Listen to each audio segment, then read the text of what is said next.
Hola, ¿qué tal? Muy buenos días. Mi nombre es Dani Álvarez. Soy estudiante de la Facultad de Odontología de la Universidad Autónoma de Yucatán.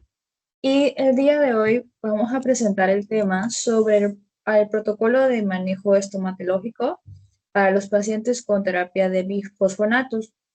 Como bien sabemos, en nuestra práctica clínica nos van a llegar diferentes pacientes con diferentes cuestiones, diferentes necesidades, y también van a haber pacientes que también van a estar bajo tratamiento para diferentes condiciones.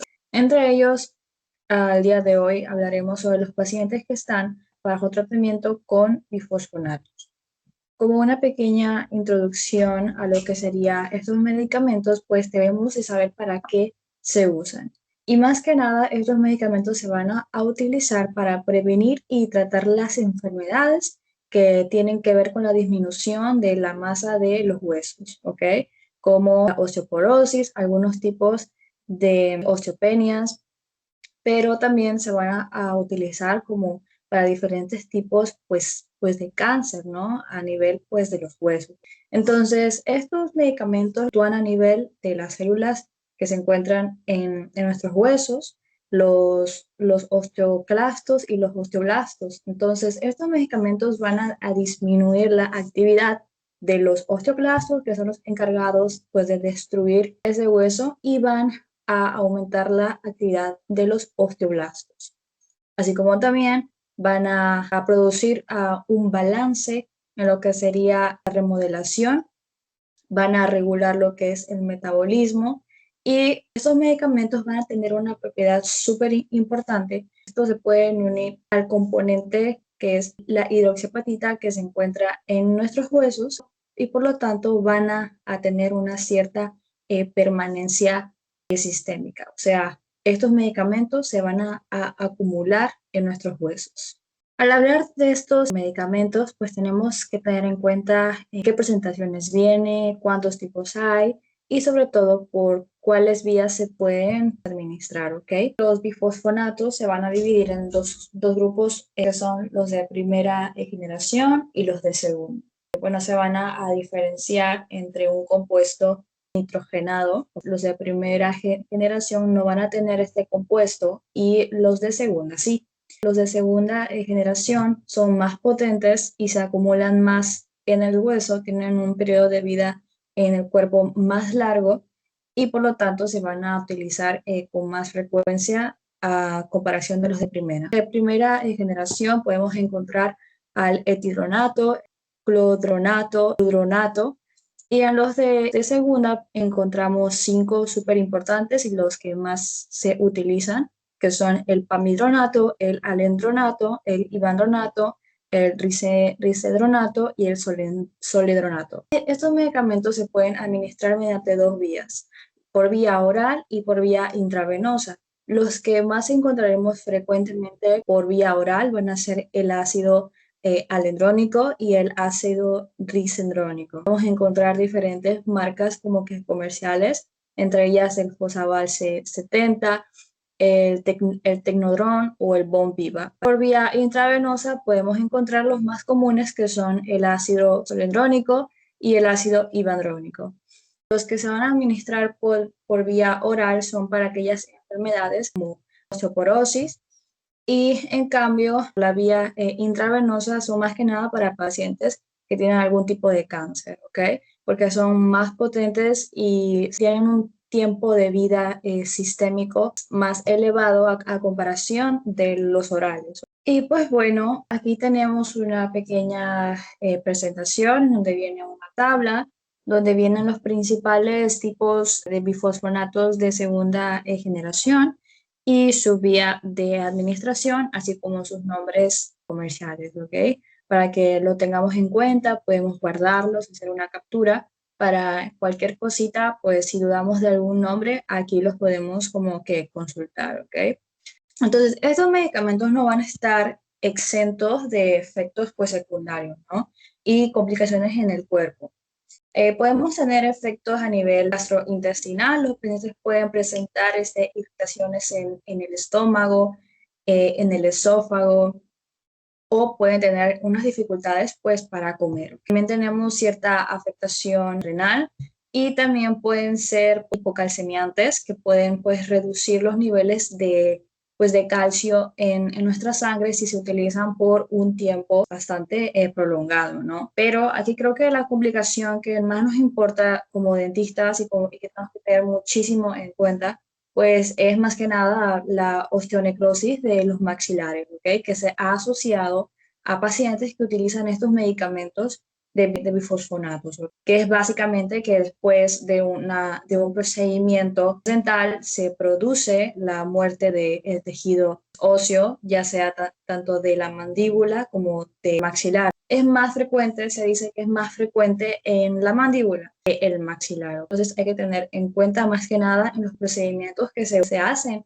en la mandíbula, ¿no? Pero en general puede estar, o sea, puede afectar a los dos huesos. Tenemos que la osteonecrosis de los maxilares por bifosfonatos es una exposición crónica de hueso muerto que está asociada a estos medicamentos. Esta condición puede ser asintomática, puede empezar como una úlcera que después exponen el hueso. Puede ser muy para nuestro paciente, puede darle dificultades hasta para comer, hasta para hablar y puede generar un proceso infeccioso pues bastante grave, ¿no? Y además puede extenderse y ser muy progresiva. Aquí lo que tenemos que tener en cuenta es que es una condición que más que nada los factores de riesgo que van a estar asociados son muy diversos, ¿ok?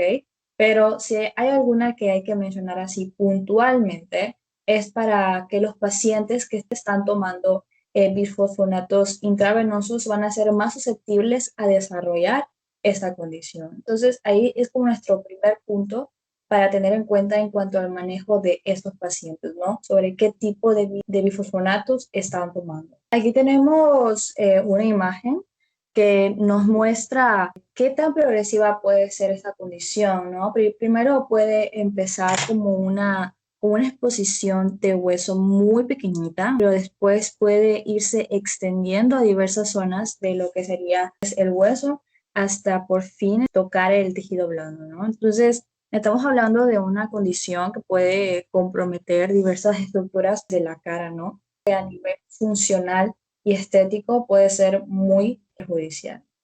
Entonces, de acuerdo con la Asociación Americana de Cirujanos Orales y Maxilofaciales, establecieron como un criterio clínico sobre el diagnóstico de esta condición, ¿no? Enumerándolas en 4 estadios, de 0 al 3, que en el primer estadio no hay evidencia clínica sobre esta condición. El paciente es totalmente pues asintomático, no hay dolor. En el estadio 1 hay una exposición de hueso, pero el paciente no siente dolor. Y luego tenemos el estadio 2, ahí me equivoqué, el estadio 2, que es básicamente donde el paciente ya tiene dolor, el hueso pues, necrótico se va expandiendo a otras zonas y ya hay un proceso infeccioso. Y en el estadio 3 pues ya tenemos una exposición que se expande a diversas zonas y hasta puede producir la fractura del hueso ya como tal. Y pues obviamente hay un proceso infeccioso activo. Entonces, de acuerdo a estos 3 estadios, podemos determinar clínicamente cómo se vería nuestra condición, ¿no? Entonces, ahora sí vamos a hablar sobre el protocolo de manejo y atención para estos pacientes. Como tal, no hay hay como un postulado, ¿no? Como un pergamino que te diga, un solo artículo que te diga, sabes que estas medidas puedes tomar en tal y tal y tal y tal y tal. Sin embargo, la literatura lo que nos dice es que el protocolo de manejo van a depender según la etapa del tratamiento que lleven con estos medicamentos, ¿no? Entonces, nos indican 3 tipos como que de escenarios. El primero son los pacientes que recibirán apenas, o sea, o sea, están como que diagnosticados, pero que apenas van a recibir estos medicamentos. Para los pacientes que ya reciben estos medicamentos, pero donde todavía no se ha evidenciado la complicación de la osteonecrosis. Y por último, tenemos a los pacientes que ya tienen una osteonecrosis ya establecida, porque también debemos de saber cómo manejar a estos pacientes para eliminar el dolor y mejorar como tal pues, su calidad de vida.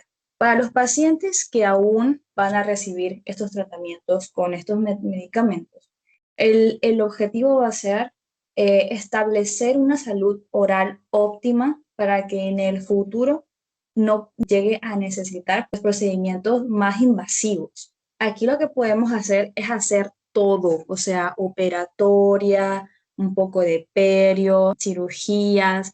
Si hay que pues, ajustar alguna prótesis, es el momento indicado para hacer estos procedimientos, ¿no? Porque como tal el paciente no va a estar pues impregnado, no hay tanto riesgo para el desarrollo de lo que es pues esta complicación. Si se van a hacer como algunas exodoncias, pues básicamente hay que extraer los dientes que ya tengan una cierta movilidad o compromiso y ya cuando se realicen pues ya vamos a instaurar la terapia con bifosfonatos de 4 a 6 semanas después del procedimiento, cuando ya hayamos checado de que todo haya sanado súper, súper, súper bien. En esa etapa, sí o sí, es mantener la salud, hacer todo lo que puedas y educar a nuestro paciente en cuanto a la prevención y a las revisiones periódicas que debe de tener. Los pacientes que ya están recibiendo los tratamientos con bifosfonatos, el gold estándar es el swab y la interconsulta. Mediante nuestra historia clínica, nosotros tenemos que indagar sobre la causa por la cual se toman estos medicamentos, el tipo y la duración que va a tener ese tratamiento. Entonces aquí nos dividen a los pacientes de bajo riesgo y de alto riesgo. Aquellos pacientes que son de bajo riesgo son aquellos pacientes que toman bifosfonatos orales, ¿ok? Hablábamos de que son medicamentos que no se acumulan tanto como los intravenosos, o pacientes que toman bifosfonatos intravenosos, pero que el tiempo entre cada terapia es como muy prolongado, ¿no? Que solamente pues reciben estos medicamentos una vez al año, ¿no? En cambio, tenemos a los pacientes de alto riesgo, que son aquellos pacientes oncológicos, ¿no? Que estos pacientes van a recibir estos medicamentos intravenosos cada 4 semanas o más, y por lo tanto la acumulación y el riesgo para desarrollar osteonecrosis pues es más probable en estos pacientes. En cuanto a las cirugías en pacientes que ya reciben tratamientos con bifosfonatos, las cirugías, los procedimientos pues dentales muy invasivos son un factor de riesgo para el desarrollo de la osteonecrosis. Las extracciones deben de ser nuestra última opción de tratamiento cuando otras alternativas no han funcionado. Entonces, ¿es posible hacer estos procedimientos? Pues depende, ¿ok? Porque debemos de tener en cuenta a qué tipo de pacientes se los vamos a realizar. Los pacientes con bifosfonatos intravenosos, tenemos que evaluar la necesidad si son totalmente necesarios estos procedimientos invasivos, si no podemos optar por otros tratamientos que no sean tan traumáticos, ¿no?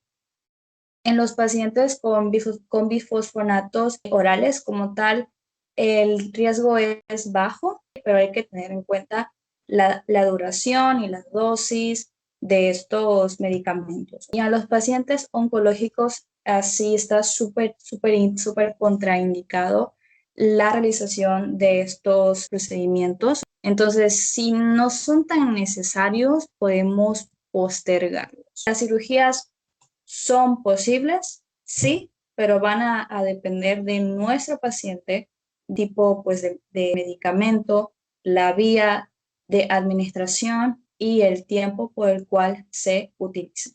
En dado caso de que no haya algún tipo de opción donde la cirugía, donde las extracciones deban de realizarse sí o sí, debemos de tener en cuenta 4 aspectos. Debemos de informar a nuestro paciente sobre las posibles pues complicaciones, ¿no? Que en este caso es el riesgo para el desarrollo de la osteonecrosis. Debemos de tener en cuenta que aquí debemos de ser lo menos traumáticos con nuestras técnicas, ¿ok? Debemos de priorizar el cierre primario de nuestras heridas. Debemos de tener una rigurosa vigilancia del procedimiento postoperatorio por lo menos durante 2 meses. O sea, estar monitoreando de que esté cicatrizando bien, de que no se esté exponiendo hueso, etcétera. Y debemos que apoyarnos en la terapia antimicrobiana para el posible pues, desarrollo de cuestiones de infecciones, ¿no? Nos podemos apoyar pues de antibióticos orales y colutorios. En este caso, la clorhexidina al 0,12% es una muy buena opción para mantener la higiene del postoperatorio. Hay una cuestión que se ha hablado mucho en los pacientes que toman bifosfonatos orales, que en ellos se podría considerar un periodo de descanso de esa medicación para poder realizar estos procedimientos. Tenemos que echar mano muchísimo con el doctor especialista. Él es el que va a indicar si estas vacaciones pues, de medicamentos puede ser viable o si no va a tener algún tipo como de afectación a nuestro paciente. Entonces, es por eso que debemos de realizar esta interconsulta con el médico que está viendo pues, el tratamiento como tal, ¿no? En pacientes con bifosfonatos orales, este periodo de descanso puede ayudar a reducir el riesgo del desarrollo de osteonecrosis. Sin embargo, en aquellos pacientes en las que su vida literalmente depende del consumo de estos medicamentos, como los pacientes oncológicos, ¿ok? Entonces, esta cuestión de estas vacaciones de medicamentos, o sea, ni siquiera es una opción, ¿sabes? Esos pacientes ocupan sí o sí su medicamento. También otro punto que tenemos que tener en cuenta es optar por procedimientos menos invasivos. En este caso se nos plantea a las endodoncias como una alternativa ante las exodoncias, ¿ok? Si las condiciones lo permiten. Sin embargo, se ha demostrado que las endodoncias no están excluidas al desarrollo de la osteonecrosis, porque hay ciertas cuestiones prácticas que debemos de tener en cuenta que sí pueden causar el desarrollo de esta complicación, ¿no? Uno, por ejemplo, sería al momento de aplicar la anestesia, al momento pues de traumatizar los tejidos con el dique de goma, con la grapa, y además de que al momento de que nosotros exponemos como tal el conducto, se expone a ciertos patógenos que después pueden desencadenar esta complicación. Entonces, recomiendan de que el dique de goma debe ser colocado, o sea, de que no lastimar tanto los tejidos. Debemos de evitar obturar más allá de nuestro ápice y las apicectomías están súper contraindicadas. Abordarlo desde un manejo lo más conservador que se pueda. Otra alternativa que nos recomiendan es que en pacientes con riesgo alto para el desarrollo de la osteonecrosis es cuando el diente no puede restaurarse debido a caries. El procedimiento más ideal es hacer el tratamiento de los conductos y la amputación de la corona y obturarse así como está. O sea, como si dejásemos como un resto, pero va a ser con la intención de preservar el tiempo que más se pueda ese diente en la cavidad oral de nuestro paciente. En cuanto al control y al manejo de las enfermedades periodontales, debemos de tener en cuenta que nuestras principales herramientas van a ser la prevención, las profilaxis y, si es necesario, los procedimientos quirúrgicos bajo ciertas condiciones. En cuanto a periodoncia, los pacientes deben de recibir terapias no quirúrgicas, ¿ok? Que pueden combinarse con una fase inicial para ver el control de la enfermedad. Aquí nos podemos ayudar sobre todo, enseñar la técnica de cepillado y las profilaxis lo menos traumática y que se pueda. Si la enfermedad no se resuelve, ahora sí optar por los procedimientos quirúrgicos, principalmente los raspados y alisados radiculares, suponiendo que tengamos una técnica lo menos traumática que se pueda. Y si vamos a colocar algún injerto de hueso o alguna regeneración pues tisular guiada, hay que tenerlo en cuenta. ¿Por qué? Porque estos medicamentos pueden inhibir la vascularidad de estos tejidos y por lo tanto el procedimiento puede no ser tan exitoso como tal. Entonces hay que tomar en cuenta estas cuestiones, ¿no? Siempre, siempre, siempre teniendo en cuenta de que van a depender de las condiciones en las que esté el paciente. Ahora, en cuanto a las prótesis, como tal, no se ha estudiado la relación entre el consumo de bifosfonatos con el riesgo de osteonecrosis asociada al uso de prótesis. Sin embargo, sí se ha asociado que el trauma por parte pues, de las prótesis sí puede ser un factor de riesgo. Entonces, aquí nuestros principales objetivos en la cuestión pues protésica va a ser minimizar la presión de las prótesis que se dan al hueso y a las mucosas. Esto más que nada en las prótesis pues, removibles más que en las fijas. En las fijas hay que ver que tenga una muy buena adaptación. Y en las prótesis removibles, ¿ok? Se considera la realización de un rebase blando para que todas esas fuerzas puedan como que distribuirse bien, bien, bien y que no se produzca tanto trauma a nivel pues de los tejidos, ¿no? Sí, también vemos que nuestra prótesis tiene un borde filoso que está pues causando algún tipo como de ulceración. Tenemos que rebajar ese borde filoso y pulirlo. Más que nada en la cuestión pues, de las prótesis, se prioriza eliminar cualquier punto que pueda generar algún traumatismo.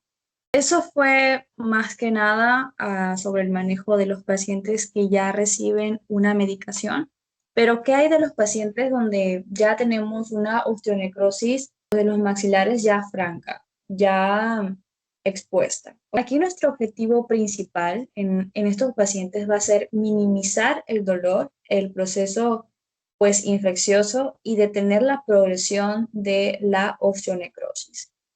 Un artículo lo explica de una manera bastante padre, en la cual estos pacientes deben ser manejados mediante dos tipos como de manejos. La primera es el manejo conservador y el manejo quirúrgico, ¿ok? Entonces, cuando ya tenemos una exposición en el manejo conservador, pues básicamente podemos recetarle más que nada aquellos activos que nos permitan mantener una buena higiene, como enjuagues y colutorios de clorexidina al 0,12%. También podemos apoyarnos de la antibioticoterapia con penicilinas, diversos pues antibióticos que nos permiten disminuir el proceso infeccioso, medicamentos como la pentoxifilina, vitamina E y teriparatida, que han tenido muy buena respuesta en cuanto a la regeneración ósea en diversos casos de osteoradionecrosis. También podemos optar por el oxígeno hiperbárico, que es una alternativa que se ha estado imponiendo. Nos puede ayudar a mejorar la vascularización de estos tejidos y prevenir que se necrosen. ¿Ok? Esto es más que nada en el manejo conservador y esperar que el paciente tenga una mejoría. En cambio, ya si el paciente pues sigue con constantes pues lesiones, vemos que no mejora el cuadro clínico, ahora sí podemos optar por un manejo ya quirúrgico. En este caso podemos ir como por escalas. El primero es el de debridamiento, en las resecciones vaginales, que estas es más que nada quitar la parte que está como necrosada, sin tener que quitar como tal todo el hueso. Y, y ya, o sea, ya los más graves, pues ya van a ser las resecciones segmentarias, o sea, que ya es quitar una porción del hueso, aunque veamos que no está necrótico, que no tiene algún proceso, pero pues que es necesario, ¿no? Así como también las hemimandibulectomías o hemimaxilectomías en estos casos. Este manejo es un poquito, pues, traumático, ¿no? Porque va a haber un defecto, pues, de continuidad y puede afectar de manera psicológica a nuestro paciente. ¿Ok? Y en este caso nos tenemos que apoyar muchísimo de las tomografías y las radiografías para la planeación de nuestra cirugía. Aquí tenemos un ejemplo de resección segmentaria, o sea, de que es básicamente, pues le quitaron una parte de la mandíbula, pero es más que nada para evitar que esta complicación pues se siga expandiendo. Aquí tenemos como un pequeño resumen sobre una pequeña guía clínica para evitar el riesgo, minimizar el riesgo de osteonecrosis de los maxilares asociadas a bifosfonatos, que básicamente pues se resume en los pacientes que tengan una increíble higiene pues oral antes del procedimiento, ¿ok? Y después, luego en el rol de nosotros como operadores, pues debemos pues de recetar estos medicamentos que nos impidan la creación de cuadros pues, infecciosos como los antibióticos, los colutorios, manejar procedimientos lo menos invasivos que se puedan y sobre todo informar al paciente, educarlo sobre esta complicación, cuáles son los síntomas, qué es lo que puede esperar y sobre todo la valoración de nuestro paciente, ver si es candidato, si no es candidato, si es necesario o no es necesario pues realizar estos procedimientos evaluando el riesgo y el beneficio de cada uno. Ya para cerrar nuestra plática, vamos a dar una pequeña conclusión, que es básicamente que los pacientes que están tomando pues bifosfonatos requieren de un control y un manejo muy especial debido a esta complicación que se desarrolla, que es la osteonecrosis de los maxilares. Entonces, es fundamental pues realizar una historia clínica muy específica que nos diga el tipo, la dosis y la vía de administración y la duración del tratamiento de estos pues, medicamentos para determinar cuáles serían los planes de tratamiento más adecuados para nuestro paciente. Debemos de tener en cuenta que todo va a depender sobre la etapa en la cual nuestro paciente esté del tratamiento. Pacientes que apenas van a recibir estos medicamentos, podemos hacer los procedimientos que sean necesarios antes. En los pacientes que ya están tomando estos medicamentos, podemos hacer ciertos procedimientos invasivos, pero de acuerdo a ciertas pautas y si las condiciones lo permiten. ¿Ok? Debemos de tener mucha interconsulta con los médicos que están viendo a estos pacientes para la toma de las decisiones, ¿no? Y en aquellos pacientes que ya está establecida una osteonecrosis, lo principal es el manejo del dolor, la infección y la progresión de esta enfermedad. Debemos también educar a nuestros pacientes en cuanto a las instrucciones pues, de higiene, mantener ante todo una salud bucal adecuada y siempre tener un manejo lo más conservador que sea pues necesario. Y también debemos de tener cierto control pues periódico a estos pacientes para vigilar el desarrollo de esta pues, complicación. De mi parte pues sería todo. Espero que os haya gustado esta presentación y espero que les sirva pues muchísimo en cuanto a su práctica. Hasta luego.